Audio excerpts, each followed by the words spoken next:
Today's voyage was supposed to be like any other. Calm seas, blue skies, Mediterranean air. Then there's an explosion.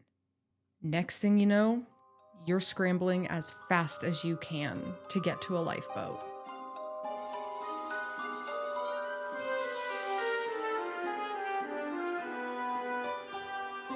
Heyo, and welcome to another episode of The Darchives, where we tell serious history not so seriously. I'm Jamie talking to Leo. And I'm Leo listening to Jamie. And we are back, baby. I said I was going to do it, and here we are. This week, we are discussing the sinking of Titanic's sister ship, the Britannic. Hell yeah. Did you find anything about the insurance fraud thing that I was talking about? Yes, but it does come with the disclaimer that it's kind of like it's kind of like an add-on to the Titanic because it was... Addendum? Addendum! Was that the word? Yes! Okay, there you go. It's kind of like an addendum to the Titanic because it was the Olympic and the Titanic that got switched, not the Britannic. But we'll talk about it anyway because it should have been added into the Titanic episode and you asked about it. So I did the research. All right, where are we starting? We are starting again, just like Titanic, in 1907 with White Star Lines looking to take to the seas through luxury. We already discussed Titanic and Olympic being built. The Britannic was built by herself. Okay. Construction began on November 30th, 1911 at Harland and Wolff in Belfast, Ireland, but actually got a redesign after the Titanic sank. Most notably, more lifeboats were added, and the watertight compartment number was upped to 17. Nice, so more compartments can be flooded before it sinks. Yeah, so we're trying to learn from our mistakes here. 5 of these watertight compartments went up to the bridge deck, which was about 40 feet above the waterline, which we know was a problem with Titanic is that they didn't go high enough. Mm-hmm. So they're redesigning to try and prevent what happened again. Yep. The boiler and engine rooms were almost identical to the Titanic, and the turbine engines could generate around 18,000 horsepower. So we're learning from the Titanic in good and bad ways. And we got big fuck you engines. Let's go. The interior of the Britannic was also very similar to the Titanic, except for a few small differences, like the second class had a gym and private rooms with private bathrooms. Very small tweaks, but overall we're keeping with the idea of the luxury that we discussed with Titanic. Still very lavish, just on a smaller scale. Yeah. While officially launched from the construction yard on February 26th of 1914, White Star Lines said that the maiden voyage would not be until early spring of 1915. So just testing out her water legs for about a year, and then we'll start putting people in her. You said water legs. It's sea legs. It is sea legs. Water legs are nice, though. Testing her sea legs. Leave water legs, it's fine. Okay. I'll tell you guys, just in case this makes it in, it is very late. It's almost 10 p.m. our time right now. Yeah. We're recording a little late this week, but... yeah, we kind of beefed it. Getting her done. Yeah. Unfortunately, August of 1914... Britain, France, and Russia declared war on Germany and Austria-Hungary, beginning what would become known as World War I. Both the Olympic and the Britannic were stored away as they waited to be called up for wartime duties. I just remembered how the Britannic sank. I just remembered. Well, you know some of the story of how the Britannic sank. There's a bit more nuance to it, which I am very excited to get into, so keep your thought. Okay. We're gonna get into it. Let's go.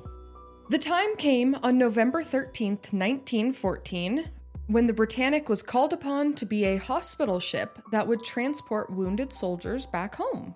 To accommodate this, the first-class theaters were transformed into operating theaters and wards. B deck is where the medical officers and other staff would be housed. The luxury fittings were all stored away, and the ship was painted with a green band on each side and 3 giant red crosses that would allow her to be easily recognized as a hospital ship. But what she's about to run into doesn't see that. Allegedly. Mines don't see paint. Did a mine sink the Britannic? Yes. Hmm. Are you messing with me right now? I am not. I am so excited to get into this. Wasn't it a mine that did it?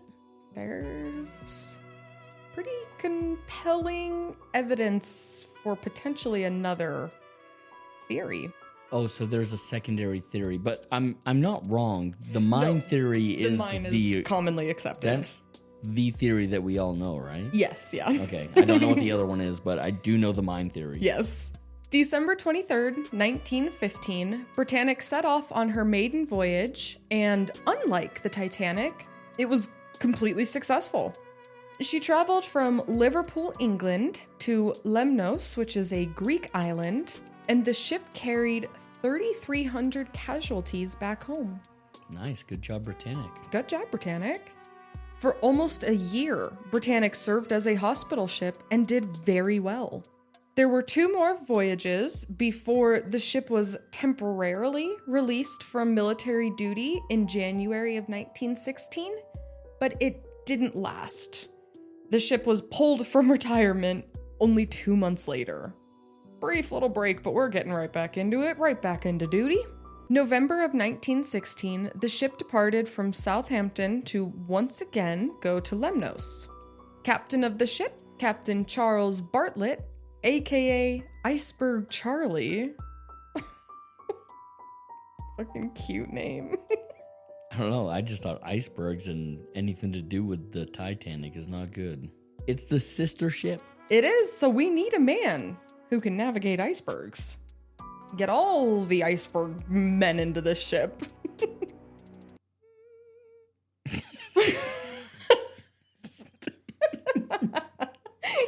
Little hums. Okay. Iceberg Charlie sailed the ship towards Naples, and they stopped there to just kind of refuel on coal and water. And they would remain docked there for about 2 days due to bad weather. November 21st, they were off. 8:12 a.m., an explosion is heard. A Presbyterian chaplain described it as, quote, as if a score of plate glass windows had been smashed together, end quote. But this is for when the incident occurs? Yep, an explosion is heard. That's all we know right now. Boom. An explosion that sounds like glass plate windows smashing together. Like, I don't think glass and explosion. You know what I mean? Yeah, Glass, I think, has a very unique sound to it. I would agree. Exploding glass sounds much different than exploding metal. I agree. Because metal is more of a... You know, it really retches as it goes, you know? Hell yeah. What does glass sound like? Yeah, fuck yeah. Yeah, well, that's the description from somebody on board. Was he around a lot of windows? I cannot attest to where he was when he heard this noise. It's just glass seems like such a... it just doesn't feel big enough. But continue. Well, Captain Bartlett almost immediately jumped into action, ordering the watertight doors to be closed. But the doors between boiler rooms 5 and 6 were not properly closed. Within minutes, water was just pouring in, and the ship started to list to one side. Like, she's already tilting.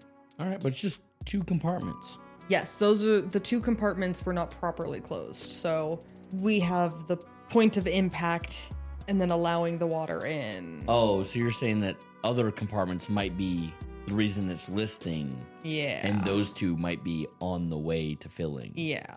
Okay. Minute by minute, the situation just got worse and worse. Just 15 minutes after the initial explosion, the water was already above the portholes on the E-deck. It is filling so fast. So fast. Almost like a mine blew a hole in the ship.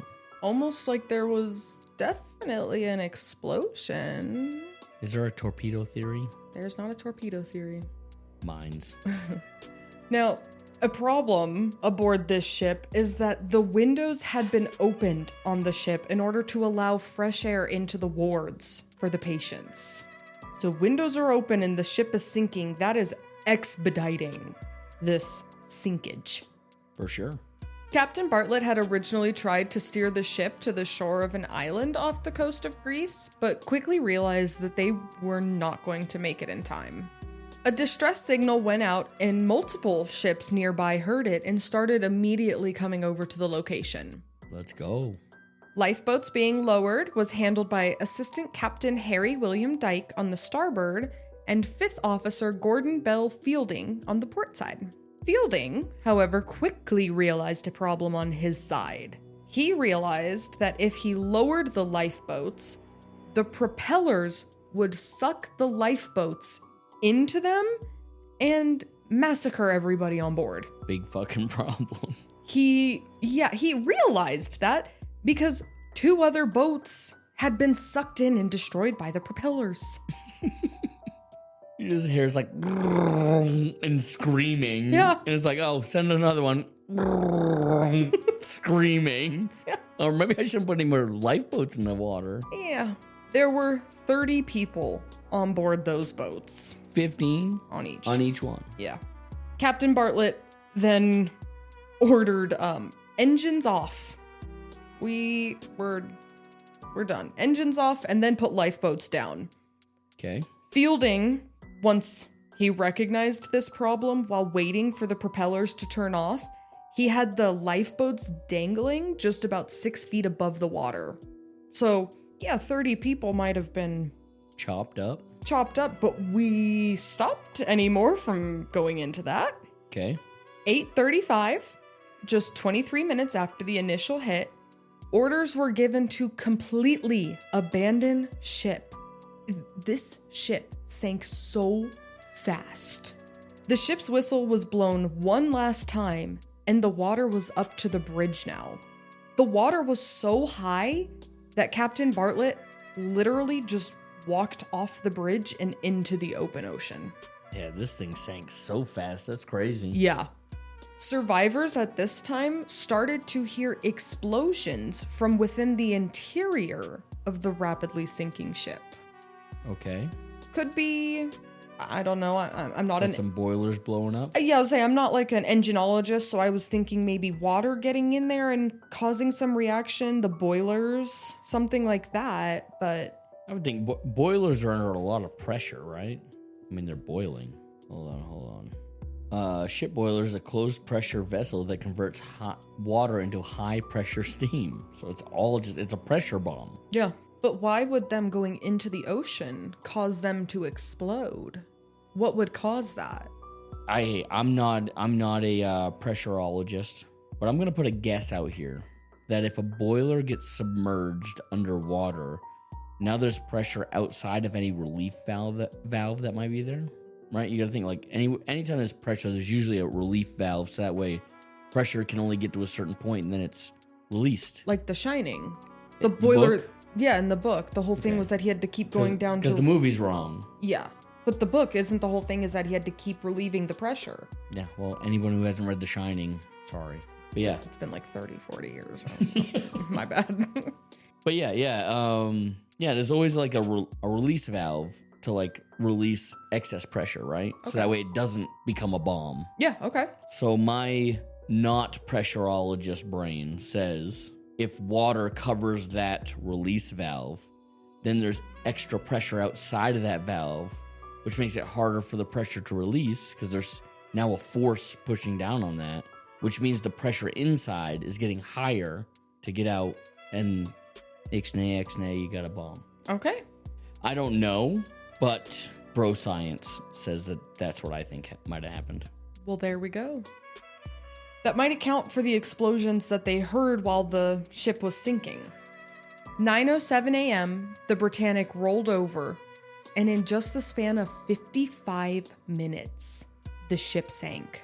Wow. For comparison, Titanic took a little bit over 2.5 hours to sink. The Britannic took less than an hour. That is just crazy to me that a ship that big sank that fast. Some cracked that ship in two. Yeah. Basically. Now, there's just people sitting in lifeboats with many more just frantically swimming around in the water. People didn't even get into the lifeboats in time. That's how quickly it went down. Luckily, we have some big differences from the Titanic. 1, it's broad daylight. 2, they were in significantly warmer waters. Yeah, they're not freezing their asses off. Yeah. And 3, there were boats nearby that responded extremely quickly. All ingredients for a good outcome. Yeah, definitely. At 10 a.m., so around 50 minutes after the Britannic officially sank, the Scourge, a British destroyer ship, and the Heroic, an auxiliary cruiser, were on the scene and began picking up survivors. In total, on board the Britannic, there were 625 crew and 500 medical officers. 21 crew members died and 9 officers died. So the fatalities literally just came from the propellers. That was it. A much, much better ratio than the Titanic. And one of those people that got sucked up by the propeller didn't die. Funny you should mention that. This time around, we will discuss passengers who are notable because of their odd ties between our tragedies. This one, obviously much less of a tragedy than the Titanic, but people died. 30 people are 30 people. That's 30 lives, you know? Death is a death, and it's a horrible thing. Yep. Right? The Titanic, though. The Titanic was just a tragedy. I will not be crying this episode. First person we are going to talk about is a woman named Violet Jessop. When Violet was just around 20 years old, her mother became ill, and Violet decided to take to the sea to get some money. Initially denied because she was too young and too pretty for the job, she eventually found a job with the White Star Lines in September of 1910. She first started aboard the RMS Olympic. She was on board when it collided with another ship, the HMS Hawk. Okay. There were no fatalities, and luckily, the Olympic was able to return to port unaided. Little fender bender out in the seas. Exactly, yes. Violet got along really well with both crew and passengers, commenting that Americans in particular were especially polite. Quote, "You felt at once that you were not a cog in the wheel, as you would so often on the South American run. Americans seemed to recognize that you were there to make their trip more comfortable and pleasant, and often observed that the work could not always be easy to accomplish." End quote. Americans are nice. Not something we hear a lot anymore. I think with tourism countries, we do hear a lot. With FIFA, people coming here for FIFA are discovering that America's not all the media makes it out to be. We're cool and we have cool things. Buc-ee's, Texas Roadhouse. Yeah, I'd venture to say we have a lot cooler things than that. Those are just... Crazy to me that every European went nuts for ranch, though. I love that so much. I love that our European friends love our ranch. Ranch is so mundane. Basic over here. Yeah, Yeah. It's so basic. Violet next found herself on another White Star new ship, the Titanic.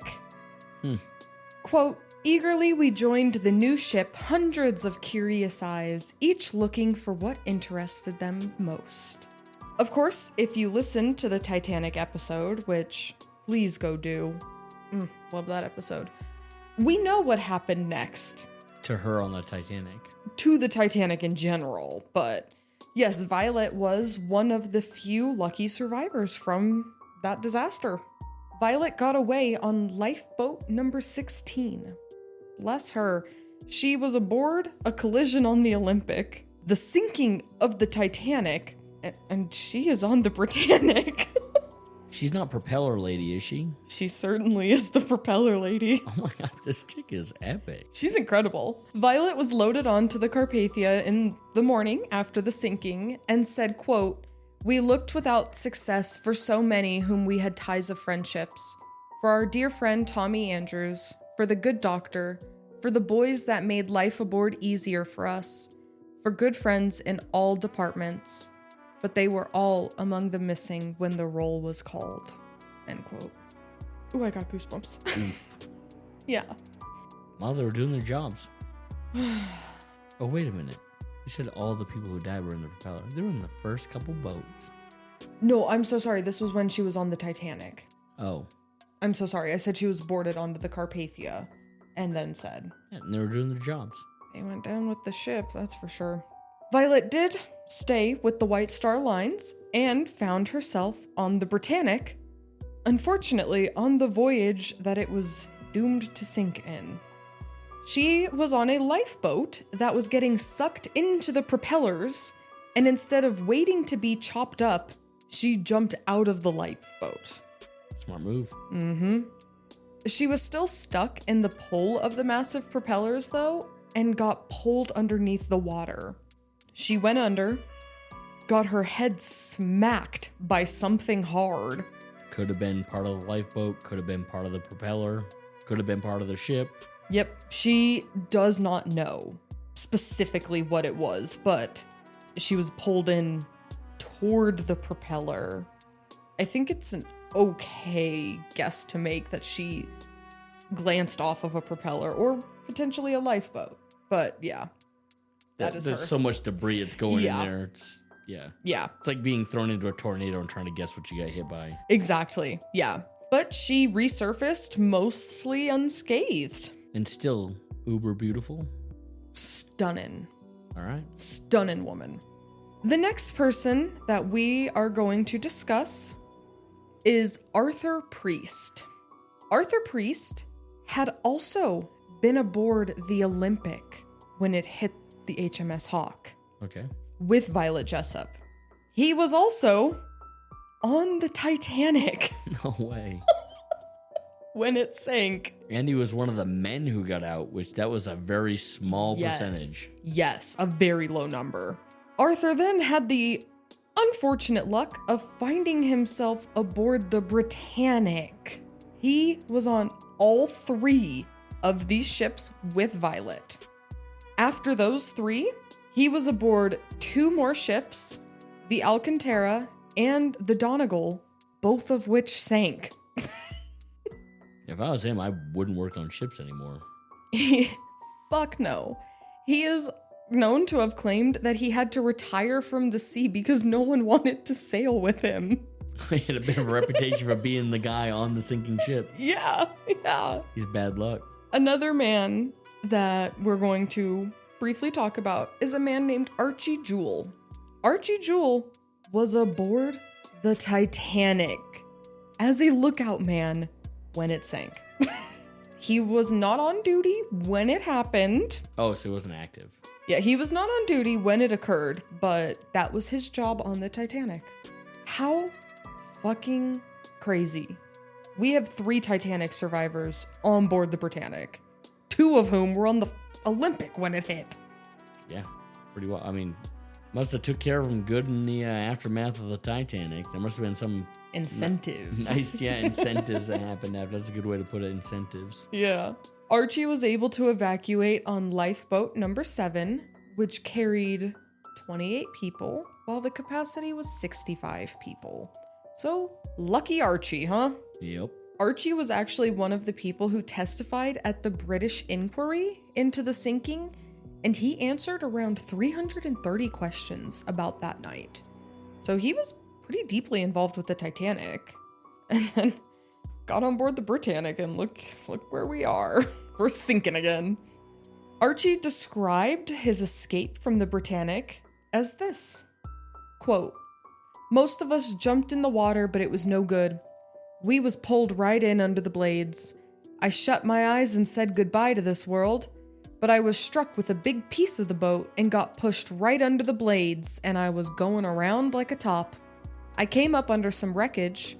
Everything was going black to me when someone on top was struggling and pushed the wreckage away, so I came up just in time. I was nearly done for.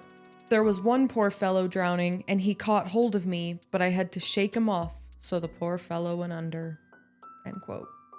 So he was aboard one of the lifeboats that was getting sucked in. Yeah. And what a classy way to say that he basically fucking killed another man.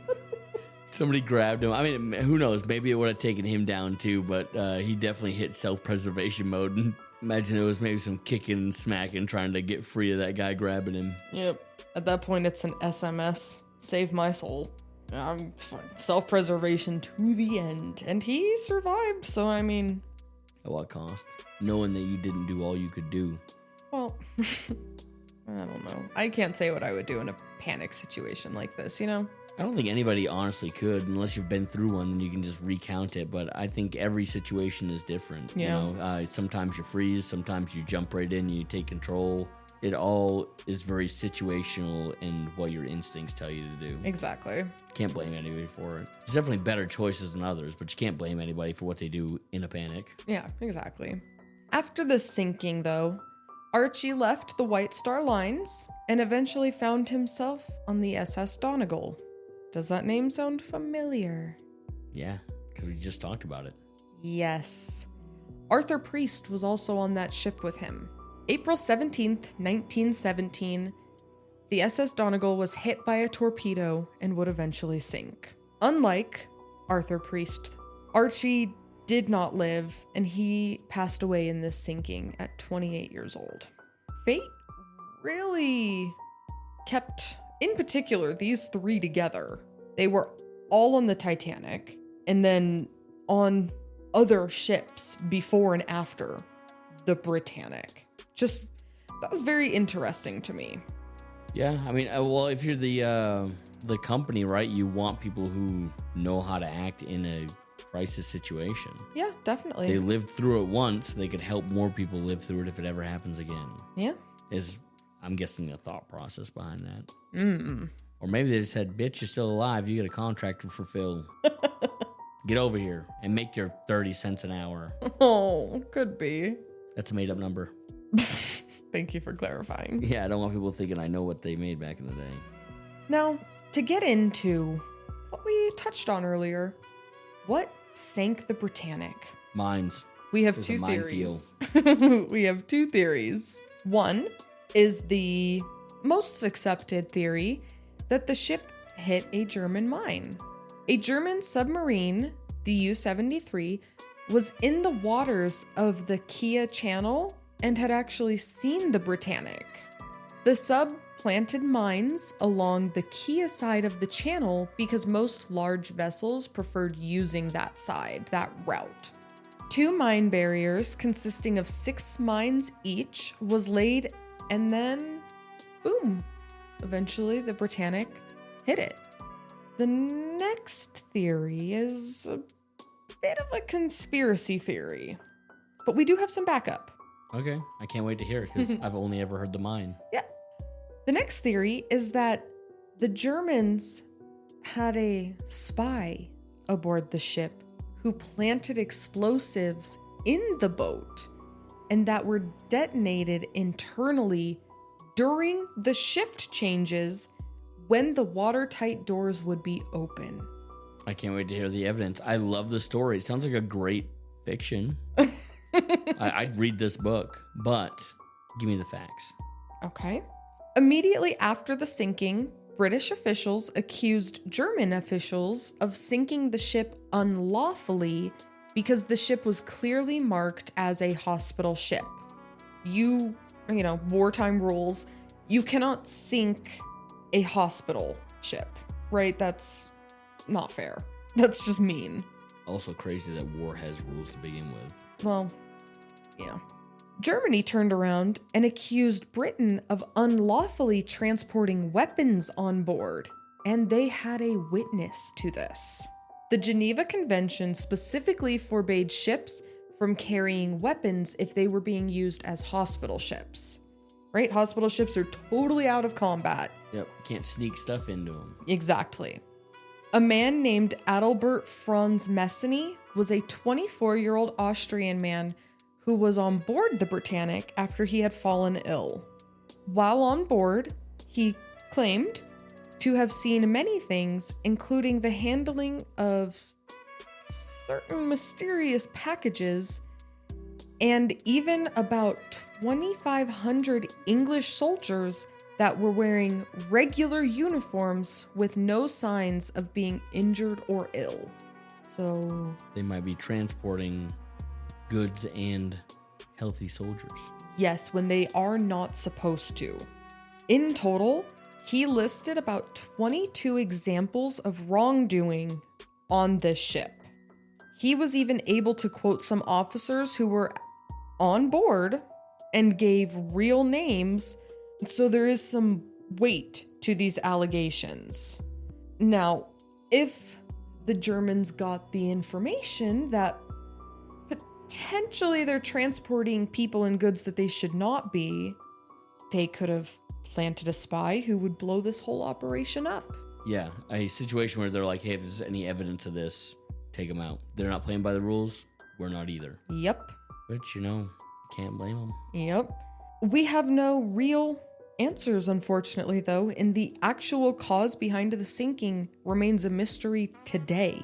It was mines. Well, I'll give you one more piece of evidence to potentially suggest that Britain was not fully in the clear here. The official position of the Britannic was recorded in 1947, and in 1960, the British Admiralty confirmed the position to within a fraction of a degree. So British officials went in and said, yep, this is exactly where the ship is. That's where it sank. In 1975, though, something odd was discovered. William Tankham of the Titanic Historical Society asked a man named Jacques Cousteau to dive to explore the wreck. On December 3rd, 1975, Cousteau found the wreck, but it was about 6.7 miles or 10.8 kilometers east of the official location, which would kind of lead to the idea that maybe Britain didn't want people finding the ship and investigating it more thoroughly. Why would they lie about the location of the ship that's not ocean currents moving it. That's almost 7 miles. That is a pretty big distance away from the official location that was confirmed. So maybe they found it. We're like, oh, this doesn't look like what we've been told. So we'll try to skew the data a little. Could be. I don't know. It's a theory. It's a theory. I'm with it. Either way, Cousteau returned to the ship in September of 1976, and 390 feet or 118 meters under the surface of the water, he saw the Britannic. He could only dive down for about 15 minutes at a time and then had to go through a 3-hour decompression. So it was very difficult to really get into this wreck. But what he saw looked like giant teeth marks from a megalodon. Too bad Jason Statham wasn't around back then to roundhouse kick that thing into oblivion. To kill it with a helicopter blade. He's so goofy. Well, there's a lot of witnesses, and none of them reported a sea monster. Cousteau did look for an explanation as to what sunk the ship, but he was unable to find a definitive answer. For another 20 years, the wrecked ship lay at the bottom undisturbed until a man named Dr. Robert Ballard came into the picture. One of the members working with Dr. Ballard was a man named Simon Mills, who actually purchased the wreck in August of 96. He owns the ship and therefore anything to do with the wreckage. Dr. Ballard is a name that might sound a bit familiar, as he is the one who did a lot of discovery and photography for the Titanic. He found that shipwreck. He's now investigating the Britannic. Okay. He did what he did with the Titanic and brought in an ROV, a remote operated vehicle. This one was called Voyager, and it was going to go down and photograph and document the wreckage. He discovered that the ship was actually in really, really good condition, minus a tear on the visible port side of the hull. The ship is like sideways, so it's laying on the starboard side, so half the ship is buried into the seafloor. Dr. Ballard did notice that there was some plating bent upward, which lends credence to the idea of an internal explosion. Yeah, exploding outwards, not inwards. Yes. So, I don't know. Do you think a mine would blow it out? No, we already talked about how the boilers could have exploded, and that would be from the inside out. So Shoot, you're right. that could be it. You're right. The ship has been explored many, many times after this, and each time, many, many artifacts have been taken out of it. In September of 2003, a man named Carl Spencer led an expedition to the inside of the ship, and he found that many of the watertight doors were actually open. This could be because the moment of the explosion was during shift changes, or because the explosion distorted the door frames, which has since left them to open on their own. What do you think about all that? I think it's just a lot of assumptions. A bunch of things could have happened, so I don't know why they weren't closed, but we know they weren't. Yeah, well, I leave both theories to you and our listeners as to what you think actually happened to the Britannic. Was it a spy, or was it just simply a mine? I'm going to say a mine hit the starboard side, which caused... Did it lurch to the starboard side when it was sinking? I could not find specification on that. You said it was lurching to one side. Yep. But it didn't tell you which side? No, we do know that the ship lies on... Starboard. Yeah. Yeah, so hits a mine on the starboard side, fills on that side of the ship, which causes it to lean to that side, which causes it to sink down on that side. Mm-hmm. It falls all the way down to the bottom of the ocean floor. On the way down, there's explosions from the boilers on the inside blowing out the port side, and there it lays to rest on starboard. That's my theory, with only knowing very little. Only knowing what I've told you. Yeah, and what I know from before, which is I don't remember very much. I remember Propeller Girl, but that's about it. Yeah. And the mines. I remember the mines. Well, let us know what you guys think actually sank the Britannic. Yeah, if you guys have any other theories, or if you guys agree or disagree with my theory. Yeah, let us know. I kind of love the theory of a spy. I like espionage. I love the idea of it, so it sounds like a great work of fiction. It's a spy novel that I would read. It is fun. That'd be a good movie. That'd be a fun movie. But we still haven't talked about my insurance fraud claim. I thought you were going to look into that. Yeah, so what do you know about this insurance scheme?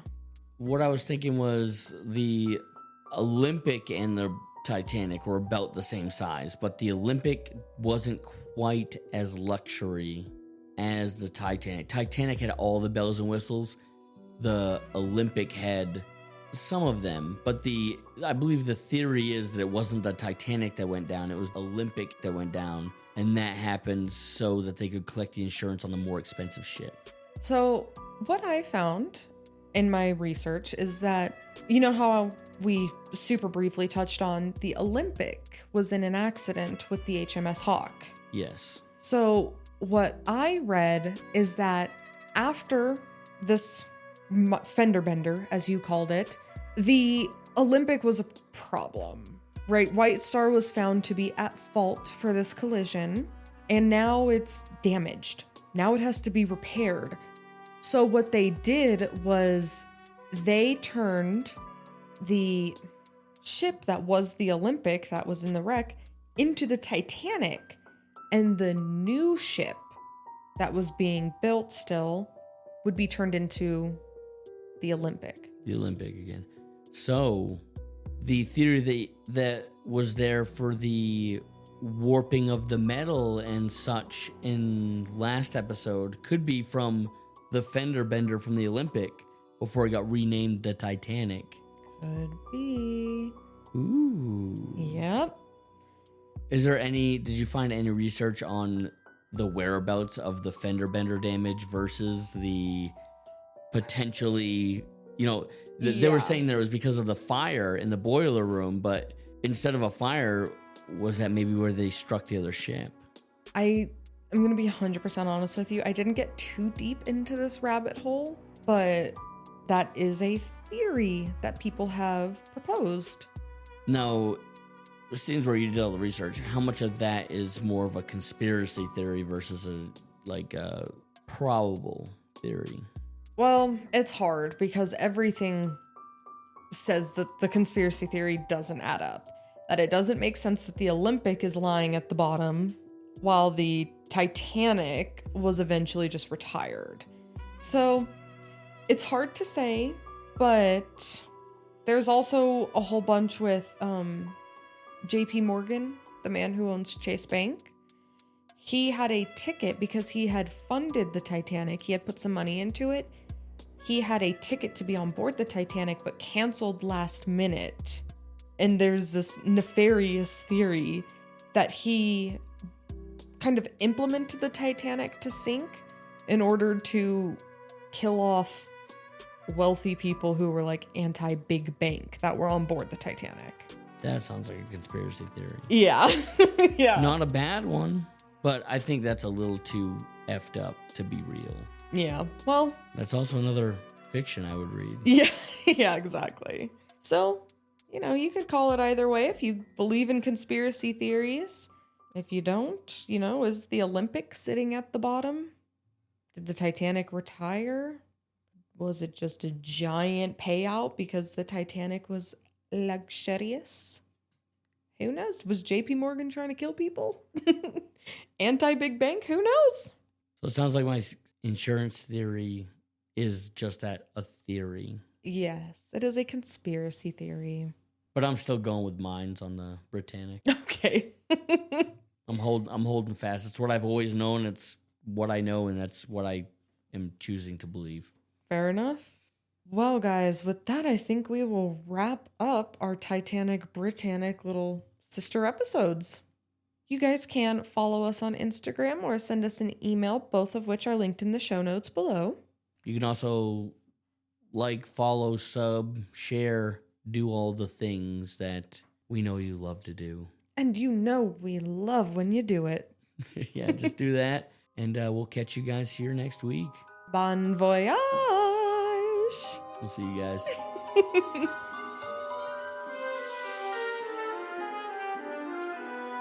I don't know, that insurance theory. I might look a little bit more into that. There's something there, maybe. I love a good conspiracy theory. I think the spy blew up the Britannic. I think the Olympics sitting at the bottom. I am so into it. It was mines.